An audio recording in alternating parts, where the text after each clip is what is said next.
ज्या मेथीमध्ये आयन्स आणि फायबर असतात, अशा मेथीपासून एक खमंग आणि त्याचसोबत हेल्दी बेस्ट ऑप्शन काही असेल स्नॅक्ससाठी, तो म्हणजे खाकरा.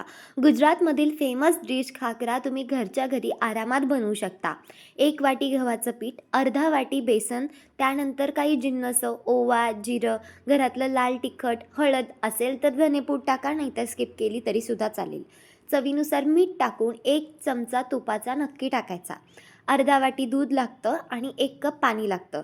आता मेथी आधीच आहे ना, आपल्या साध्या मिठाच्या पाण्यामध्ये भिजू घालायची, जेणेकरून त्याचा जो काही कडवटपणा असतो ना, तो निघून जातो. मेथी निवडत असताना फक्त त्याचा पाला-पाला घ्यायचा, म्हणजे देठं लाटताना त्याच्यामध्ये येणार नाहीत. आणि आता लाटताना काय काळजी घ्यायची, लाटत असताना आपल्या चपातीपेक्षा सुद्धा खूप पातळ असा तो लाटून घ्यायचा.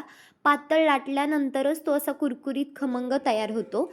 आणि भाजताना मात्र पेशन्स ठेवायचे. 5 ते 7 मिनिटं एक खाकरा भाजण्यासाठी लागतो आणि थंडगार झाल्यानंतर असा खाकरा घरच्या घरी तयार होतो. नक्की ट्राय करून बघा.